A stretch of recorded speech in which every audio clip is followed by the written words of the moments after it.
नमस्कार, हरिहर छत्तीसगढ़ देख रहे हैं आप। आपके साथ मैं हूं निशा रौतेला। केंद्रीय मंत्री जेपी नड्डा जांजगीर चांपा प्रवास पर रहे। आपको बता दें कि जनादेश पर्व कार्यक्रम में बतौर मुख्य अतिथि वे शामिल हुए। छत्तीसगढ़ सरकार के 2 साल पूरा होने पर वो जांजगीर चांपा दौरे पर रहे, जहां पर कार्यकाल पूर्ण होने पर कार्यक्रम का आयोजन किया गया। जांजगीर के पुलिस ग्राउंड में राज्य स्तरीय समारोह किया गया। सीएम साय, विधानसभा अध्यक्ष, मंत्रिमंडल के सदस्यों ने शिरकत की। सुरक्षा के लिए 1000 पुलिस जवानों की ड्यूटी लगाई गई थी। पुलिस ग्राउंड में आयोजित हुआ ये कार्यक्रम विशाल आम सभा को केंद्रीय स्वास्थ्य मंत्री जेपी नड्डा ने संबोधित किया। मुख्यमंत्री विष्णुदेव साय ने इस सभा की अध्यक्षता की। सीएम ने 2 वर्षों की उपलब्धियों को गिनाया। सभी मंत्री इसमें शामिल हुए और जन कल्याणकारी योजनाओं के पात्र हितग्राहियों को लाभान्वित किया जाएगा।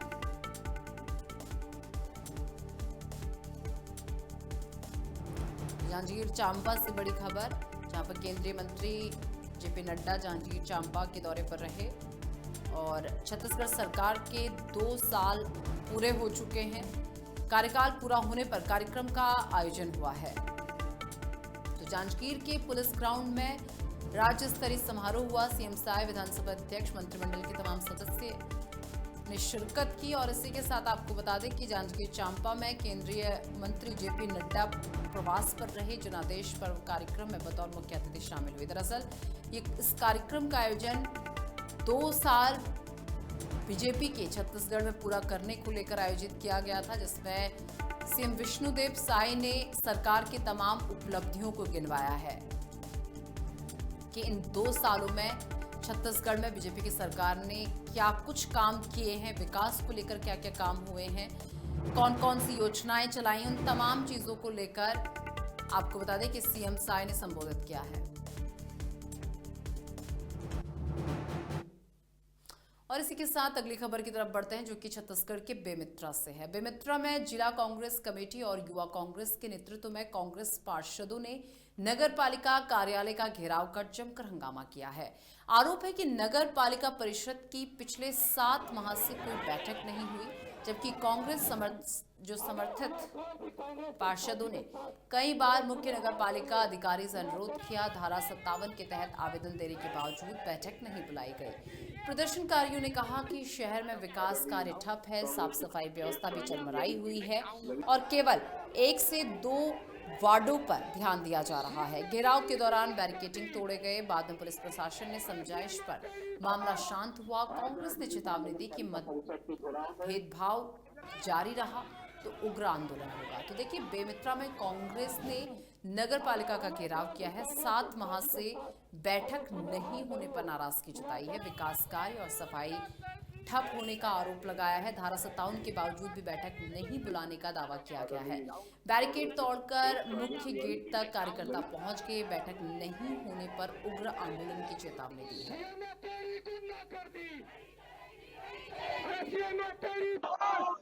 आज बेमेतरा नगर पालिका परिषद के घेराव में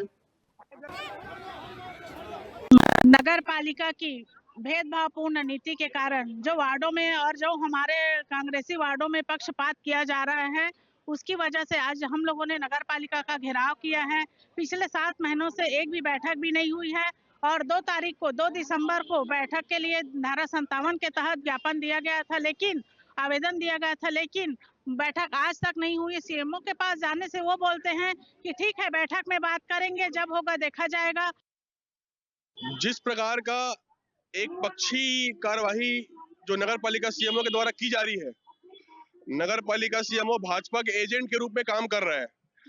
जो हमारे कांग्रेस के पार्षद हैं, उनके वार्डों को ध्यान न देना, वहां सफाई की व्यवस्था न कराना, किसी प्रकार का कोई निर्माण कार्य, कोई विकास कार्य न करना। नगर पालिका सीएमओ और नगर पालिका अध्यक्ष को लगता है कि जो 12 भाजपा के पार्षद हैं वही नगर पालिका है, नगर पालिका वहीं तक सीमित है। क्या जहां कांग्रेस के पार्षद है वो नगर पालिका सीमा के अंदर नहीं आती क्या? इस प्रकार का एक पक्षी कार्यवाही करना जनता के हित में नहीं है। हम अब जनता की आवाज को लेकर यहाँ तक आए हैं। हम नगर पालिका के पार्षदों के पास उनके अधिकारों के संरक्षण को मांगने के लिए यहाँ पे खड़े हुए हैं। देखिए, बेमेतरा नगर पालिका परिषद का घेराव का कार्यक्रम यहाँ कांग्रेस के पार्षद और वार्ड वासियों के माध्यम से किया गया। साथ में कांग्रेस पार्टी भी यहाँ पे आई हुई है। देख रहे हैं कि बेमेतरा नगर पालिका का बुरा हाल हो चुका है। कोई भी नए निर्माण काम की स्वीकृति यहाँ से हो नहीं पा रही है। सफाई व्यवस्था पूरी चरमरा चुकी है, नालियां बजबजा रही है, पेयजल लोगों को यहाँ पे जनता को, यहाँ शहर वासियों को यहाँ की नगर पालिका उपलब्ध करा नहीं पा रही है। बिजली खंभे की लाइटें बंद है, उसको आप चालू करा नहीं पा रहे हैं। निर्माण काम की कोई नई स्वीकृति है नहीं, जो पुराने निर्माण काम स्वीकृत है उसको आप करा नहीं पा रहे हैं। और दुर्भाग्य देखिए कि 7 महीना हो चुका है, भारतीय जनता पार्टी की यहाँ परिषद में सरकार है, यहाँ पे उनके अध्यक्ष है, पार्षद है, लेकिन 7 महीने से नगर पालिका परिषद की सामान्य सभा की बैठक आहूत नहीं की गई। मनरेगा योजना का नाम बदले जाने का विरोध करते हुए कांग्रेस ने रायपुर में धरना प्रदर्शन किया है और कांग्रेसियों ने आजाद चौक पर स्थित गांधी प्रतिमा के सामने बैठकर धरना दिया। धरना प्रदर्शन में रायपुर शहर के ग्रामीण अध्यक्ष सहित कांग्रेस के वरिष्ठ नेता प्रदर्शन में शामिल हुए। तो आपको बता दें कि सरकार ने मनरेगा का नाम बदला, इससे लेकर आपको बता दें कि जमकर विरोध प्रदर्शन किया गया। गांधी प्रतिमा के सामने बैठकर कांग्रेसियों ने धरना प्रदर्शन किया। कांग्रेस के कई वरिष्ठ नेता इसमें शामिल रहे। दरअसल आपको बता दें कि मनरेगा का नाम बदलकर अब जी राम जी बिल यानी कि विकसित भारत जी राम जी बिल कर दिया गया है, जिसे लेकर लगातार कांग्रेस आक्रोशित नजर आ रही है और गांधी प्रतिमा के सामने बैठकर आपको बता दें ये प्रदर्शन किया गया है। दरअसल मनरेगा जो था उसमें से गांधी जी का नाम हटाकर अब इसे विकसित भारत जी राम जी बिल कर दिया गया है, जिसके बाद कांग्रेस काफी आक्रोशित नजर आ रही है और गांधी प्रतिमा के सामने बैठकर जोरों शोरों से नारेबाजी की गई, हाथों में गांधी जी की पोस्टर लिए हुए और इस बिल का विरोध करते हुए भी नजर आई कांग्रेस।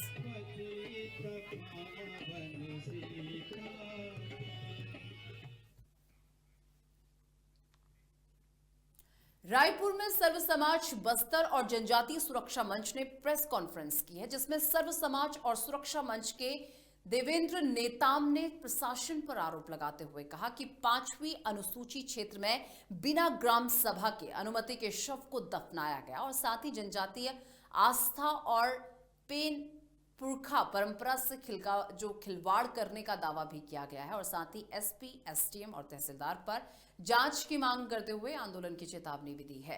तो देखिए, सर्व समाज जनजाति सुरक्षा मंच ने एक प्रेस कॉन्फ्रेंस की और देवेंद्र नेताम ने प्रशासन पर गंभीर आरोप लगाए हैं। उन्होंने कहा कि बिना ग्राम सभा की अनुमति के शव को दफनाया गया, आस्था परंपरा से खिलवाड़ करने का भी उन्होंने इस प्रेस कॉन्फ्रेंस के जरिए दावा किया है। एसपी, एसडीएम, तहसीलदार से जांच की मांग भी की गई है और इस पर विस्तृत तरीके से जांच की जाए और जो दोषी हो उन्हें सामने लाया जाए। हमारा जो बस्तर है 5वीं अनुसूचित क्षेत्र है और वहाँ के सभी ग्राम रूढ़िगत व्यवस्था के आधार पर बसे हुए हैं और उस ग्रामों में आदिवासी निवास करते हैं जो बहुत ही एक सरल स्वभाव और एक सरल व्यक्ति हैं और वहाँ जिस प्रकार से अनेक गतिविधि जैसे धर्मांतरण जैसी जो गतिविधि चल रही है, जिससे हमारे देवी देवता संस्कृति परंपरा पूजा पद्धति पर खतरा मंडरा रही है और हम समाज के लिए, हम सभी क्षेत्रवासियों के लिए यह बहुत ही गंभीर समस्या बनी हुई है और हमें इस पर चिंता है कि हम अपनी संस्कृति सभ्यता परंपरा को कैसे बचाएं और हमने यही बात को लेकर के हमने शासन प्रशासन से हमने मांगी रखी है कि हमारा जो भी संस्कृति है, परंपरा है, देवी देवता पूजा पद्धति और हमारे जो समाज है उसकी रक्षा किया जाए। छत्तीसगढ़ के कोरिया जिले के गिरजापुर में धान खरीदी केंद्र में किसानों का गुस्सा फूट पड़ा। आपको बता दें कि इलाके के किसान पिछले काफी समय से टोकन को लेकर चक्कर काट रहे थे। वहीं टोकन मिलने में हो रही देरी से किसान नाराज हो गए और उन्होंने अपना रोष जाहिर करते हुए खरीदी केंद्र पर ताला जड़कर विरोध शुरू कर दिया, जिसके बाद तनावपूर्ण स्थिति को देखते हुए अधिकारी मौके पर पहुंचे। वहीं अधिकारियों के पहुंचने पर किसानों ने अपनी समस्याएं उनके सामने रखी और जल्द समाधान की मांग की है। इसके बाद प्रशासन ने उनकी बात को गंभीरता से लिया और लिमिट बढ़ाने पर विचार करने की बात कही। तो छत्तीसगढ़ की कोरिया से खबर है, जहां पर धान को लेकर किसानों का गुस्सा फूट पड़ा। खरीदी केंद्र पर ताला लगाकर उन्होंने अपनी नाराजगी व्यक्त की है। टोकन मिलने में देरी पर किसानों ने रोष व्यक्त किया। गुस्साए किसानों ने अधिकारियों से बात की, लिमिट बढ़ाने पर भी विचार हो सकता है।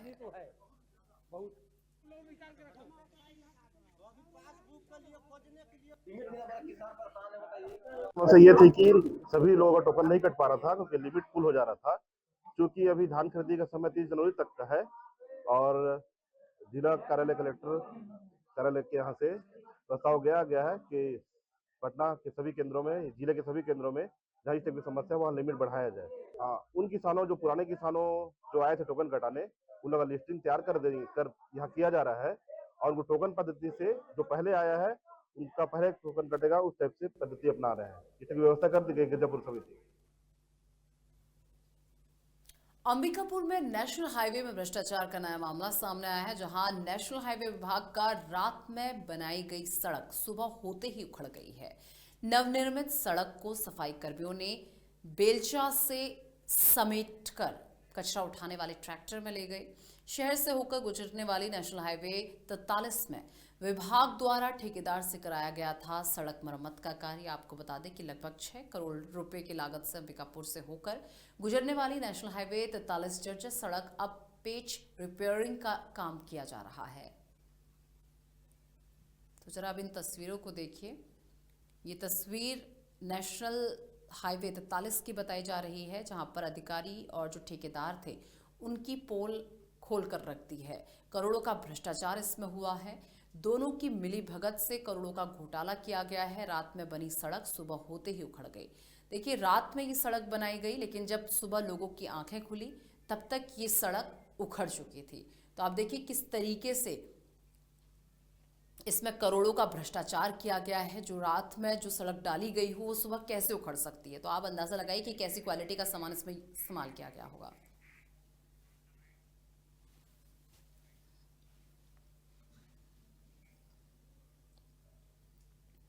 और कोरिया वन मंडल के बैकुंठपुर में मदनपुर बीच में मोर के अंडे की मुर्गी से सेक कर मोर के बच्चों को पालने का मामला सामने आया है, जिस पर वन विभाग ने बड़ी कार्रवाई की है। और सूचना मिलने पर वन रक्षक शैलेश प्रजापति ने मौके पर पहुंचकर कार्रवाई की और इस दौरान उन्होंने एक मोर करीब 2 वर्ष का और 2 मोर 1-1 वर्ष की उम्र के पाए गए हैं।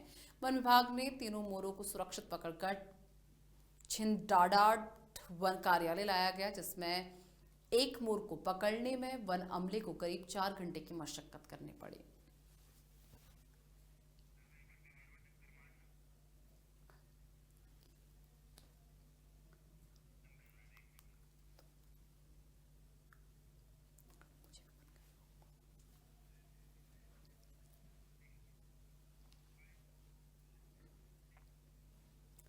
तो बेमेतरा जिले के लोलेसरा में 3 दिवसीय संत समागम मेले का शुभारंभ किया गया है। 2014 से लगातार हर वर्ष संत समागम मेले का आयोजन किया जा रहा है। इस अवसर पर करीब पंथ के श्रद्धालुओं ने शोभा यात्रा निकाला और जहां भव्य कलश शोभा यात्रा बेमेतरा से लोलेसरा पहुंची और इसमें लाखों की तादाद में बेमेतरा जिले सहित अन्य जिले के लोग शामिल हुए। वहीं शोभा यात्रा के दौरान सिमगा से लेकर लोलेसरा तक लाखों श्रद्धालुओं की भारी भीड़ जुटी रही।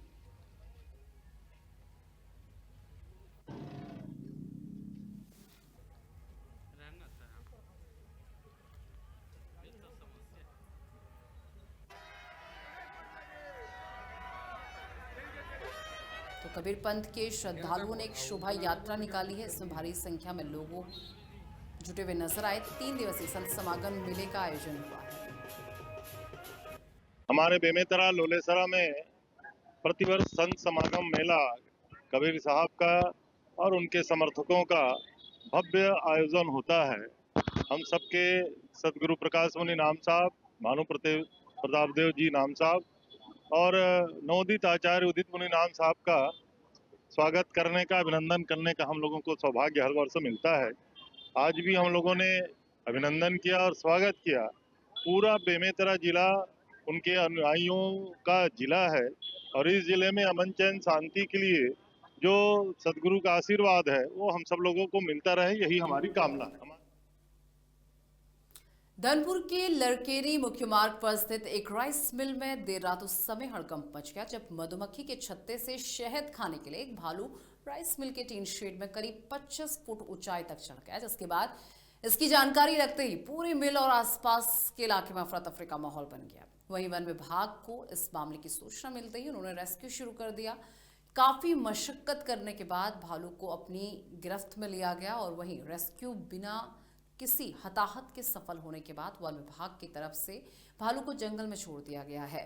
वहीं भालू के रेस्क्यू होने के बाद घटनास्थल के आसपास के लोगों ने राहत की सांस ली है और साथ ही साथ वन विभाग की बहादुरी की जमकर सराहना भी की गई है।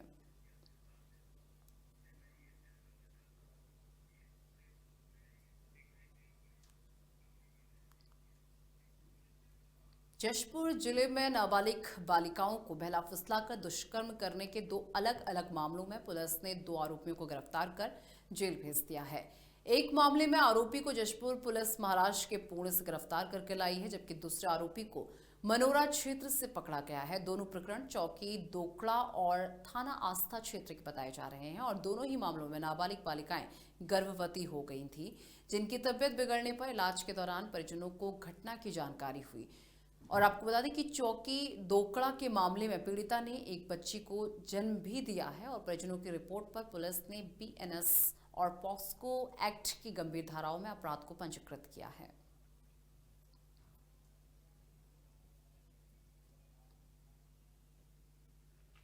सात 12/2025 एवं 12/12/2025 को 2 अलग-अलग मामलों में नाबालिग पीड़िता द्वारा थाना एवं थाना आस्था में दैहिक शोषण एवं गर्भवती हो जाने से BNS की धारा 65(1) एवं 46 पॉक्सो एक्ट एवं अन्य मामले में 64(2)M एवं 56 पॉक्सो एक्ट के तहत अपराध पंजीबद्ध कराया गया। दोनों ही मामलों में आरोपियों को 2 अलग-अलग जगह से टेक्निकल टीम के माध्यम से पुणे के महाराष्ट्र बड़गांव से गिरफ्तार किया गया एवं अन्य मामले में जिला जशपुर के आस्था क्षेत्र से गिरफ्तार किया गया एवं माननीय न्यायालय पेश कर दिया गया। कोरबा जिले में लिव इन रिलेशनशिप में रह रही एक महिला की संदिग्ध हालत में लाश मिलने से सनसनी फैल गई है। महिला का शव फांसी के फंदे पर लटका हुआ मिला। घटना बालको थाना क्षेत्र की बताई जा रही है। जानकारी के अनुसार मृतका अपने पति से तलाक के बाद सत्यम सोनी के साथ लिव इन रिलेशनशिप में रह रही थी और घटना की सूचना मिलते ही पुलिस मौके पर पहुंची। शव को कब्जे में लेकर पोस्टमार्टम के लिए भेज दिया। पुलिस ने मामले की जांच शुरू कर दी है।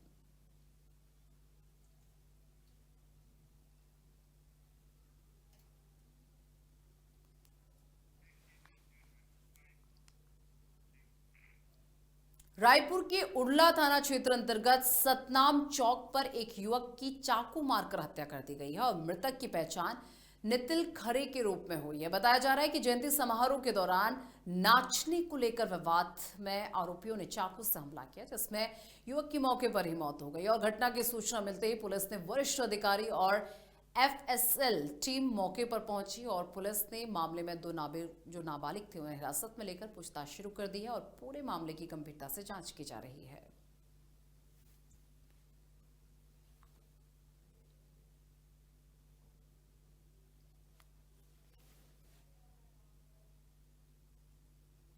तो रायपुर से एक खबर है जहां पर चाकू लगने से नितिल खरे की मौके पर ही मौत हो गई है, जिसके बाद साक्ष्यों को जुटाने में अब टीमें लगी हुई हैं।